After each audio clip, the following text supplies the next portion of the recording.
So, we got our list here.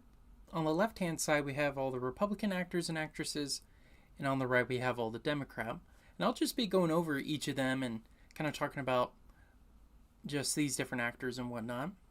Sup, Ben Buster? How's it going, bud? So, we'll start off with the Republican side. So, we got Ginger Rogers. If you've ever heard of her, she was a dancer. She worked a lot with Fred Astaire, did a lot of movies. And the one I'm mentioning here is called Kitty Foyle.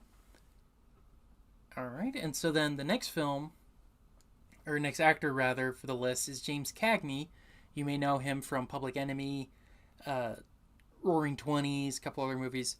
The one I'm mentioning here is Angel Dirty Faces, but he did a lot of those gangster movies. He's a really, really cool actor. Then you got The Awful Truth with Irene Dunne and also Cary Grant. Irene Dunne is absolutely hilarious. I recommend checking out her movies. She also did Penny Serenade. And I think one more with Cary Grant. No, not with Cary Grant, with Charles Boyer, called Love Affair. That one's really good too. Okay, next we got James Stewart, known of course for It's a Wonderful Life, for a bunch of Hitchcock films like Vertigo, Rear Window. He was in a lot of those movies. He's probably the most famous on this list, other than a couple others, of course. And then lastly, for the Republican side, is Charlton Heston. He was in Ben-Hur, Planet of the Apes, Ten Commandments. And before we continue on, the reason why I bring up this list and all that is to show that in the olden days, Hollywood used to have both parties. And some people don't believe me when I tell them that, but it's true. Now, all of these people doesn't necessarily mean they were one way or the other their whole lives. It could have been later in their life, could have been earlier. But I thought it'd be interesting to bring up and show to people how cool that was. All right, so now let's look at the Democrat side. So we got Katharine Hepburn, known for all the films she did, of course, with Spencer Tracy, Adam's Rib, this movie Bringing Up Baby, a couple other films. She's a great actress. Then you got Gregory Peck, of course, with To Kill a Mockingbird, and Roman Holiday, a couple other movies. Then Kirk Douglas with Paths of Glory, 20,000 Leagues Under the Sea, several other movies. Henry Fonda with 12 Angry Men, Once Upon a Time in the West. He was in several movies. Young Mr. Lincoln. And then lastly, on this page, we got Lauren Bacall and Humphrey Bogart in To Have and Have Not. But like I was saying, I wanted to bring this up so everybody understands that what we're going through today in the Hollywood industry is you have a supermajority of one party, right? And very quiet minority of the other side. And back then, though, these people were outspoken. They were average Americans. They, for the most part, right, living frivolously, of course. But the point I'm trying to make is it wasn't so one-sided. And I think that's really important in any industry where you have diversity of thought and an opinion and whatnot, and you're able to work creatively and not be so restrained, right? So that's the first group here. And let's move on to the next group. So first we got John Wayne. That one's a pretty obvious one. Very, very famous one. For The Searchers, Man Who Shot Liberty Valance, Rio Grande, a couple hundred more westerns. He's a pretty famous one, of course. Then you got Bing Crosby, White Christmas, Holiday Inn, several movies. The Belle of St. Mary, I think, is another one. Very, very famous singer, of course. He had a great singing voice. You got Gary Cooper, High Noon, Sergeant York, John Doe, Meet John Doe. That's a really good movie too, especially right now to watch. Got Clark Gable, Gone with the Wind, all the movies he did with Jean Harlow, Joan Crawford, all those actresses.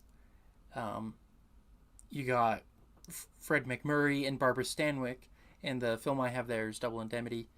They did several other ones, of course, and Barbara Stanwyck in particular, I think, is a great actress, one of the best. And then you got the other side here, so we got Gene Kelly, Burt, and in this film he's in Singing in the Rain. He was also in An American in Paris. Then you got Burt Lancaster from Here to Eternity. What was that? Sweet Smell of Success. He's a great, great actor. Then you got Best Years of Our Lives, so Frederick March and Myrna Loy. They're in tons of movies, like Frederick March. He's in the original version of what was that one called? I can imagine it in my head right now. I'll have to come back to that. But he was in Jekyll and Hyde, the original Jekyll and Hyde. He was in a film with Virginia Lake. What was that movie? I Married a Witch. What was another movie? I can't think of it. Shoot. A Star is Born. He was in the original Star is Born. Okay. Then Myrna Loy. She was in all of the Thin Man movies. This movie. A bunch of others.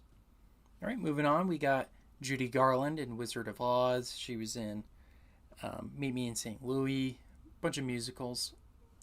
The other version of Star is Born from that era. All right, then lastly in this list, we got Tony Curtis and Marilyn Monroe, who were in tons of movies. Tony Curtis was in Sweet Smell of Success, The Great Race. Marilyn Monroe, of course, in this movie, Some Like It Hot, a couple other ones. And so that's the next group here. And then this is the last group here for both of them. We got Doris Day, who's in this movie, Love Me or Leave Me. She was also in To Have and Have Not. No, I'm sorry. I was with her and James Stewart. What was the name of them? The Man Who Knew Too Much. They're in the remake of that. You got Steve McQueen, of course, in Great Escape. Robert Mitchum, Out of the Past. He was in a really good Christmas movie, too, with Janet Leigh. Night of the Hunter. He's in a lot of movies. Okay, then you got Joseph Cotten. He was in pretty much every Orson Welles film. So, like Third Man, Citizen Kane. He was also in a Hitchcock movie, Shadow of a Doubt. He was in a lot of film noir. Great actor.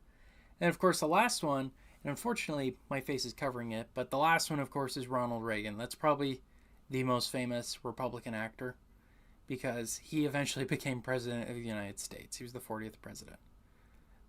And I recommend, if you haven't been to it, go to his ranch. It's pretty cool. They got a lot of the historical stuff from his presidency and other world events that happened. And they also do different exhibits. Like I went to one, I think it was for the CIA or something like that. They had a lot of artifacts from that. That was really cool. Just here in California. And I'd add the Nixon Library too. That one's a fun one. Okay. Then on the Democrat side, we got Betty Davis in All About Eve. She's also in, it was a Christmas movie I watched last year. Shoot, I can't remember. But she was in a bunch of movies. Jezebel, a bunch of other ones.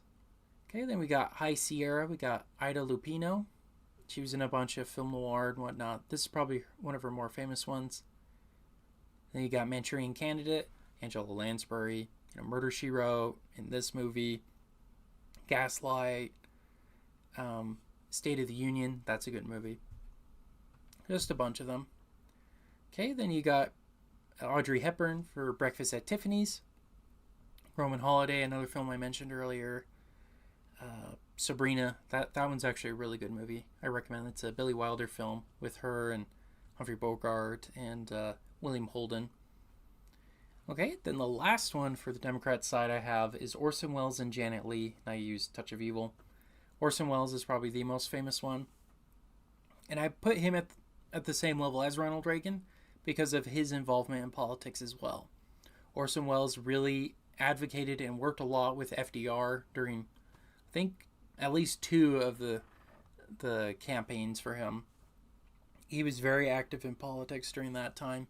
So that's why I put him there, because I kind of see him as on the same level as Reagan, who, funny enough, was still a Democrat at that point. But anyways, the whole crux and whole reason of me sharing this that I mentioned a little bit earlier, but is kind of encapsulated in this next image here. Okay, so over here we have Henry Fonda, a New Deal Democrat, and James Stewart, a conservative Republican.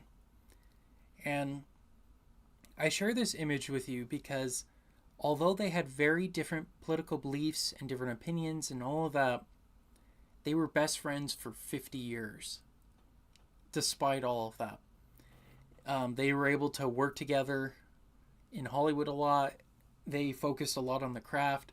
And according to some studies or research or whatnot, there's actually a whole book about their relationship called Hank and Jim.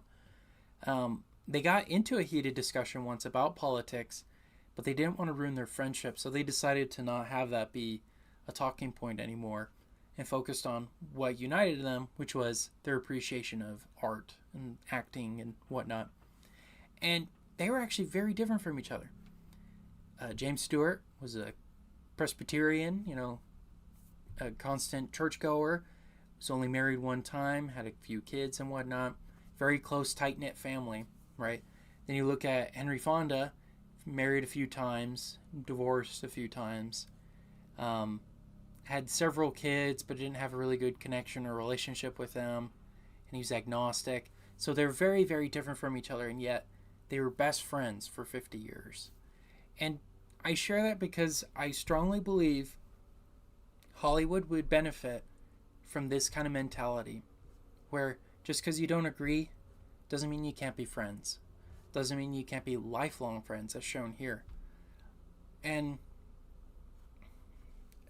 I wish Hollywood would get back to something like that. And I really do think it would improve the industry. So, we'll see how it goes. All right, so that's the last portion here about the 15 Republicans, 15 Democrats. There's actually a few more, because some of the movies actually had a couple actors and actresses that were also them. But I wanted to share that with you guys because I think it's really cool.